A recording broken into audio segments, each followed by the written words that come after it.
Electrical Safety Awareness Training. Training outline. Purpose.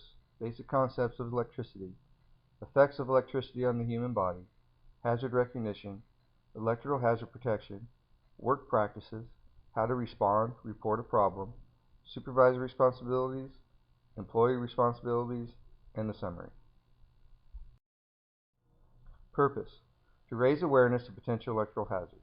Provide ways to eliminate, remove, and prevent electrical hazards in the workplace. Understand what to do in the event of an electrical accident. If you see problems with electrical equipment, notify your supervisor. Note: this course is not designed to teach you to work on electrical equipment. All equipment will be used in accordance with the listing. All equipment will be used in accordance with manufacturer's instructions or technical manuals. All electrical equipment used in Army workplaces will be listed by the Nationally Recognized Testing Laboratory, NRTL.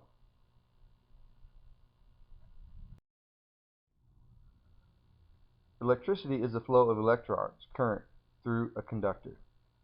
Requires a source of power, usually a generating station. Travels in a closed circuit. When you become part of a circuit, the injury may be fatal. Electrical shock. Received when current passes through the body.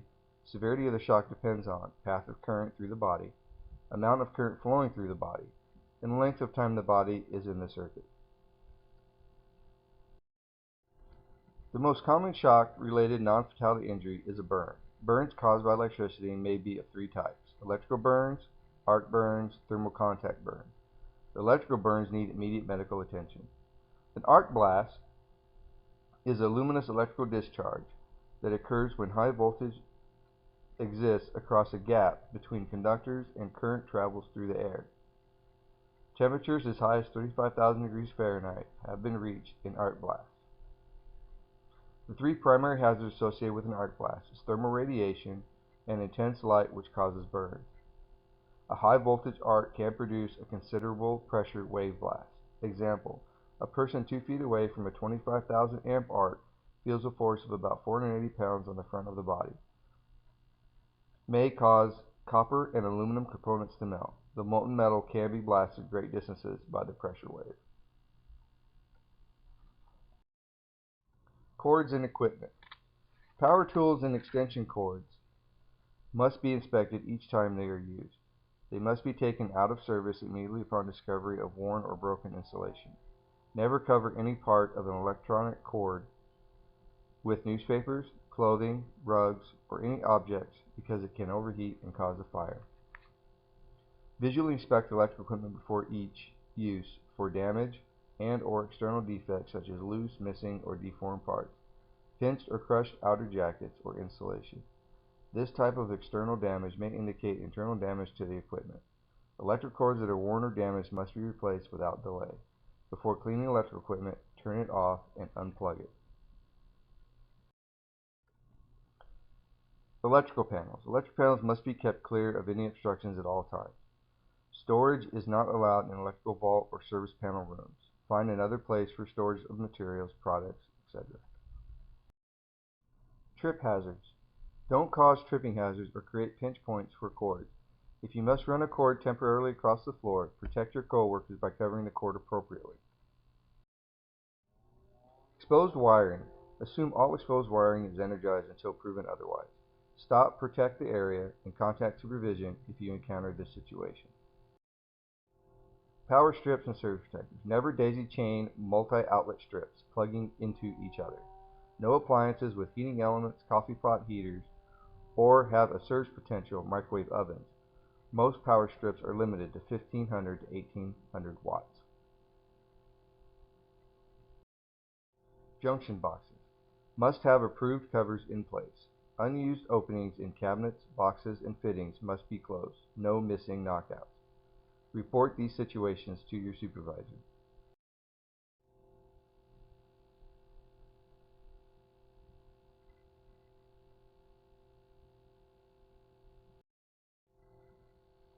Installation, grounding, electrical protective devices, personal protective equipment, and safe work practices. Insulation. Plastic or rubber coverings that does not conduct electricity. Insulation prevents live wires from coming in contact with people, thus protecting them from electrical shock. Grounding. Grounding is another method of protecting you from electrical shock. However, it is normally a secondary protective measure. By grounding a tool or electrical system, a low resistance path to the earth is intentionally created. Ground fault circuit interrupters, GFCI, detects a difference in current between two circuit wires. This difference in current could happen when electrical equipment isn't working correctly. The GFCI are set at about 5 milliamps and are designed to protect workers and not equipment. Post-nation electrical services and equipment may have different voltages and other characteristics, may not be grounded, and may lack basic electrical safety safeguards. A competent authority, G4 Fire Marshal, must determine that it is safe to use a host nation equipment. Verify equipment voltage requirement and use proper adapter.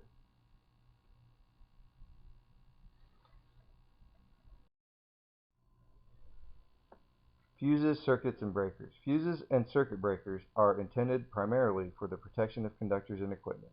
They prevent overheating of wires and components that may otherwise create hazards for operators. They also open the circuit under certain hazardous ground fault conditions. Do not work with electricity in wet conditions. Do not overload circuits. Make sure switches and insulation are in good condition. Never use a 3-prong plug with the 3rd prong broken off. Test GFCIs monthly. Avoid overhead power lines. You should be at least 10 feet away from high voltage transmission lines. Report a problem. Do not panic. Remain calm. In the event of a personal injury, call 911 immediately. If a person is being shocked, turn off the source of electricity. Do not touch someone being shocked. Remove the person away from the electrical source using a non-conductive material. Notify your supervisor. In the event of electrical fire, activate the fire alarm system. Do not use a Type A water extinguisher. If you know how to use an extinguisher, use a CO2 or dry chem fire extinguisher. Alert everyone in the area to evacuate. If you are not sure about using a fire extinguisher, leave the area and close any doors behind you. Wait for the fire department personnel to arrive. Provide employees a safe work environment. Emphasize safe work practices.